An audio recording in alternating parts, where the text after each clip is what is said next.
News Tamil கழுகு.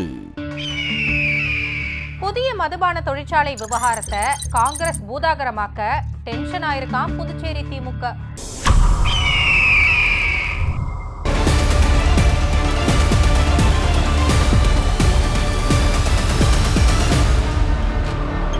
புதுச்சேரி அரசு 8 மதுபான தொழிற்சாலைகளை தொடங்க கடந்த வாரம் அமைச்சரவை கூட்டத்தில் முடிவு செஞ்சு அனுமதி அளிச்சாங்க.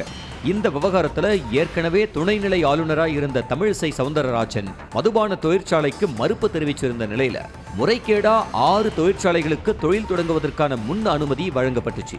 இந்த நிலையில ஆளுநரை தவிர்த்துட்டு தொழிற்சாலை தொடங்க அனுமதி கிடைக்காது அப்படிங்கிறதுனால அமைச்சரவையை கூட்டி 8 தொழிற்சாலைகளுக்கு அனுமதி அளிச்சிருக்காங்க.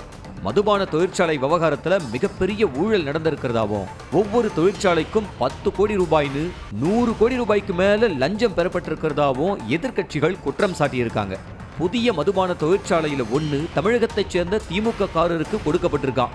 மதுபான தொழிற்சாலை விவகாரத்துல எதிர்க்கட்சி அங்கம் வகிக்கும் திமுக ஆளும் கட்சியுடன் கூட்டணி சேர்ந்துகிட்டு ஆளும் கட்சி செய்யும் தவறுகளை சுட்டிக்காட்டாம அமைதி காத்து வர்றது புதுச்சேரி மக்கள் மற்றும் அரசியல் வட்டாரத்துல பேசு பொருளாகி இருக்கு.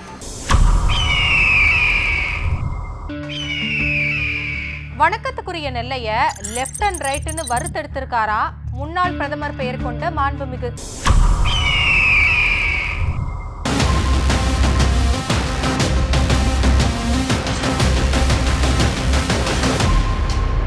பாளை மண்டலத்துக்குட்பட்ட நேரு கலையரங்கத்தை அமைச்சர் KN நேரு பார்வையிட போயிருக்காரு. அப்ப கலையரங்க கதவுகள் பூட்டப்பட்டிருந்திருக்கு. அமைச்சர் அதிகாரிங்க உள்ள போக முடியாம தவிச்சிருக்காங்க. என்ன ஏதுன்னு மேயர்கிட்ட விசாரிக்க கலையரங்கத்தை ஒத்திக்கி விட்டு இருக்கிறதா சொல்லியிருக்காரு. மாநகராட்சி ஆணையரை கூப்பிட்டு கேட்க நான் என்ன செய்ய முடியும், மேயர் தான் செல்வராணி துணி கடைக்கு கொடுத்தாருன்னு சரண்டர் ஆகியிருக்காரு. யாரை கேட்டு அனுமதி வாங்கி கொடுத்தாருன்னு விசாரணை போக துணிக்கடைக்கு கொடுத்ததுல மேயர் தரப்புக்கு ஸ்வீட் பாக்ஸ் போயிருக்கிறதும் தெரிய வந்திருக்கு.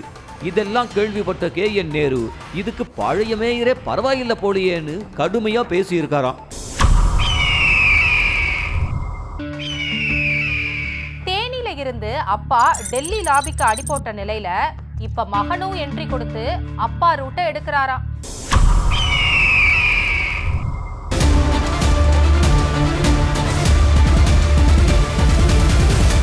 முன்னாள் முதலமைச்சர் O பன்னீர்செல்வத்தோட மகனும் முன்னாள் நாடாளுமன்ற உறுப்பினருமான OP ரவீந்திரநாத் இப்ப பாஜகவை நோக்கி காய் நகர்த்துறாராம். டெல்லியை நம்பியே OPS தமக்கு எதுவும் நல்லது நடக்கும்னு காத்திருக்கிற நிலையில இப்ப அவரோட மகனும் அதே ரூட்ல ஏதாவது நடக்குமான்னு காத்திருக்காராம். சமீப நாட்களாவே நேரடி அரசியலை ஈடுபடாம இருந்து வந்த OP ரவீந்திரநாத் புதுசா நியமிக்கப்பட்டுள்ள பாஜக மாவட்ட தலைவரை நேர்ல பார்த்து வாழ்த்தினாராம். நம்ம டெல்லி ரூட்டு தான் முட்டு சந்தாயிடுச்சு, சரி இனிமே மாவட்டத்திலிருந்து முதலடி எடுத்து வைப்போம்னு புதுசா பதவிக்கு வந்திருக்கிற பாஜக நிர்வாகியான ராஜபாண்டியனை வீட்டுக்கே போய் பார்த்திருக்காரு OPR.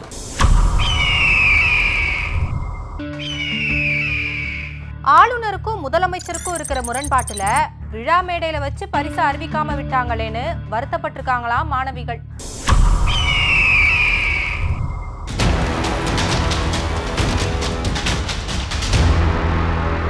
ஞாயிற்றுக்கிழமை மெரினா உழைப்பாளர் சிலை பக்கத்துல குடியரசு தின கொண்டாட்டம் நடைபெற்றுச்சு.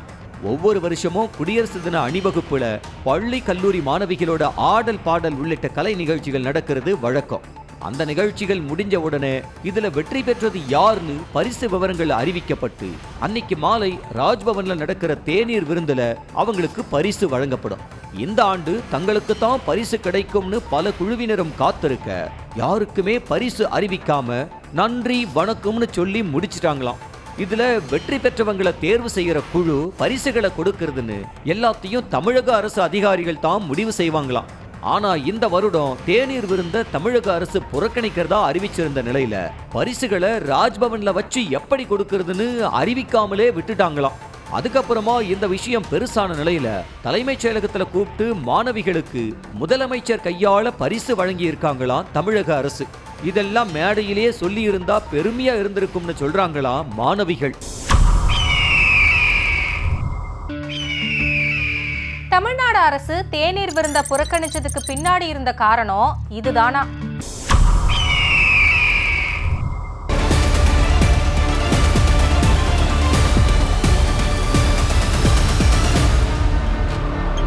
போன வருஷம் சுதந்திர தினத்தப்பவும் ஆளுநர் தமிழக அரசை கடுமையா விமர்சனம் செஞ்சுதான் பேசிட்டு இருந்தாரு. ஆனா அப்போ நடைபெற்ற தேநீர் விருந்துல கலந்துகிட்ட தமிழக அரசு குடியரசு தின தேநீர் விருந்தை மட்டும் புறக்கணிக்க காரணம் என்னன்னு விசாரிச்சோம். கடந்த வருஷம் ஆளுநரோட முரண் இருந்த போதும் கூட ஆளுநர் என்ற பதவிக்கு மரியாதை கொடுக்கணும் அப்படிங்கிறதுனால முதலமைச்சர் பங்கேற்கிறார்னு அமைச்சர் தங்கம் தென்னரசு விளக்கம் கொடுத்திருந்தாரு. இந்த வருஷமும் கிட்டத்தட்ட அதே காரணத்தை சொல்லி பங்கேற்கலாம்னு தான் தமிழக அரசு நினைச்சிட்டு இருந்தாங்களாம். ஆனா ஒரு நாள் முன்னதாவே ஆளுநர் பங்கேற்கிற நிகழ்ச்சியில தமிழக அரசை திட்டி விமர்சனம் செய்ய போறாருன்னு தகவல் கிடைக்க தேநீர் விருந்துல பங்கேற்க ஆளுநர் மாளிகை செல்லலாங்கிற திட்டத்தை கைவிட்டாங்களாம். ஆளுநர் இப்படி பேசினதுக்கு அப்புறம் கலந்துகிட்டா சர்ச்சையாகும்னு முடிவெடுத்தது மட்டும் இல்லாம ஆளுநர் எங்களுக்கு பெரிய பொருட்டே இல்லைன்னு காட்டதான் அமைச்சர்கள் இடவரிசையில 34வது இடத்துல இருக்கிற அமைச்சர் மதிவேந்தனை வச்சு அறிக்கை கொடுக்க வச்சுதான் ஆளும் தரப்பு. பொருளாளர் வெர்சஸ் பொதுச் செயலாளரா விஸ்வரூபம் எடுத்திருக்கு தவேக உட்கட்சி சலசலப்பு.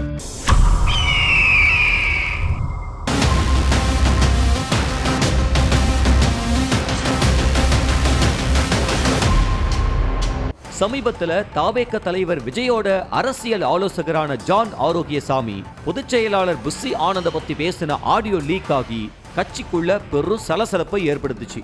இந்த நிலையில தான் இருவருக்கும் இடையில சமரச பேச்சுவார்த்தையை நடத்தியிருக்காரு ஒரு IRS அதிகாரி. நீங்க 2 பேரும் இப்படி முடிக்கிட்டு இருந்தா முதலுக்கே மோசமாகிடும் பாத்துக்கோங்க அப்படின்னு அவர் சொன்ன அறிவுரை தான் திடீர் வெள்ளை கொடிக்கு காரணமா. அதனாலதான் சமீபத்தில் நியமிக்கப்பட்ட 19 மாவட்ட பொறுப்பாளர்கள் பட்டியலில் கூட முழுக்க புஸ்ஸி ஜான் டிக்கடிச்சவங்களுக்கு வாய்ப்பு வழங்கப்பட்டிருக்கான். கட்சியினுடைய பொருளாளரும் விஜயின் நீண்டகால நண்பரும் ஆடிட்டருமான வெங்கட்ராமன் கொடுத்த லிஸ்ட்ல ஒருத்தருக்கு கூட வாய்ப்பு வழங்கலையா.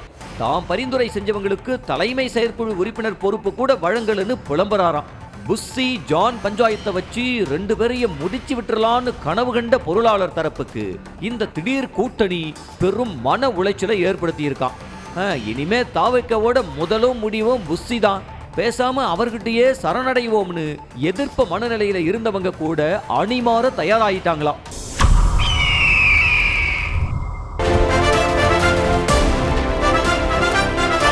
நியூஸ் தமிழ் கழுகு.